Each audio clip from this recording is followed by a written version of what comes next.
Good morning, this is Friday the 26th of September and this is your ETX Capital Daily Market Bite. Overnight, the Dow Jones Industrial Average fell 1.5% to 1694.5 spot 80.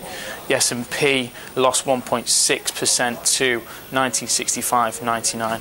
The Nasdaq dropped 1.94% to 4466.75. And the Nikkei share average ended 0.9% lower to 1622.9 spot 86. Losses came, of course, from continued strength of the dollar, which rose 0.2% against a basket of major currencies.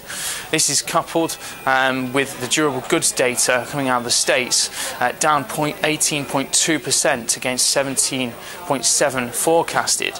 Now, this is the worst number since 1992. This was followed by Apple, who suffered one of its biggest daily declines of the year, down 4%, closing around $98. Apple closing down, of course, because of the major issues it has with the iOS 8. It's had to withdraw it from the wider market, not to mention the Bendgate phenomenon that's going on at the moment, with its phones actually bending in people's pockets. The FX market dollar rose 0.2% to 108.96 yen after slipping to as low as 108.47. The dollar has gained 5% this month, touching a 6-year high of 109.46 yen last week, still strengthening from the hawkish sentiment from the Fed.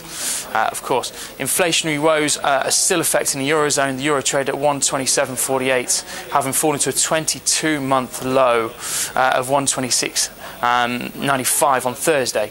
The Kiwi traded around 0.7933 after hitting 1-year low of 78.89. Just after, of course, the chief of the central bank has reported that the exchange rates are currently unsustainable. Commodities. Brent crude was slightly up on the day to 97.01 a barrel. Excess supply has, of course, offset the rising tensions in the Middle East. Spot gold at about 0.2% to 1224 spot 80.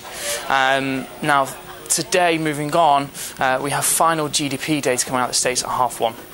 It's forecast at 4.6% against the previous 4.2%. And then after the European session close, of course, we have the MPs vote for a third campaign of military action over in Iraq. Today at the open, we've got the FTSE at 6640 spot 2, the DAX at 9502 spot 1, and the CAC at 4356 spot 3. That's been your ETX Capital Daily Market Bite. I've been Sam Gunter. Thank you very much.